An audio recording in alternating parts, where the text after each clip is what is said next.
ఏం చేస్తున్నావు వాళ్ళమ్మ షాపింగు?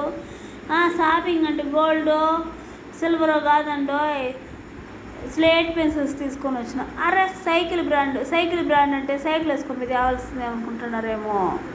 కారులోనే వెళ్ళామంటో, ఇక్కడ అక్కడ కాదు, విజయనగరం నుంచి తెప్పించాం. అంటే ఆంధ్రాలో అయితే చీప్గా ఉంటాయి, బాగుంటాయి, టేస్టీగా ఉంటాయి. టేస్ట్ అంటే తినడానికి కాదంటే రాయడానికి. మనకి పక్క అయితే చాక్ పీసులు దొరుకుతాయండి మధ్యప్రదేశ్లో. అదే మన ఆంధ్రాలో అయితే క్లారిటీగా నీట్గా చాక్ పీసులు అంటే చాకులు, బ్లాక్ బోర్డ్ మీద రాసేటివి, ముగ్గులు వేసేటివి. అదే స్లేట్ పెన్సిల్స్ అనుకోండి, స్లేట్ మీద రాసేటివి. వాహ్ వాహ్ వాహ్ వాహ్, మనకి ఎంత తెలివి వచ్చేసింది. ఈ తెలివితేటలు చిన్నప్పుడేనా ఉంటే ఈ స్లేట్ పెన్సిల్ తెచ్చుకొని ఇప్పుడు రాసే పని ఉండదు కదండి. గడిచిపోయింది కాలం, గుర్తు చేసుకున్నా ఏం చేయలేం కదా. అందుకని ఇంట్లో కూర్చొని నేను పిల్లలకు చదువు నేర్పిస్తాను. అట్లుండదు మనతోటి. ఏం చేద్దాం, వంట చేసేసినాం కదా, ఇంకేం చేద్దామంటే కూడా కుదరదులేండి.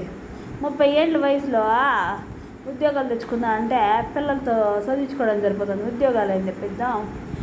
ఇప్పుడు సైకిల్ బ్రాండ్ అంటారా, ఎన్ని స్లేట్ పెన్సిల్ వచ్చినాయి చూద్దామని చూస్తే కవర్ నిండా వచ్చేసినాయి. మీరైతే ఏ బ్రాండ్ వాడతారు సైకిల్ బ్రాండ్ కాకుండా?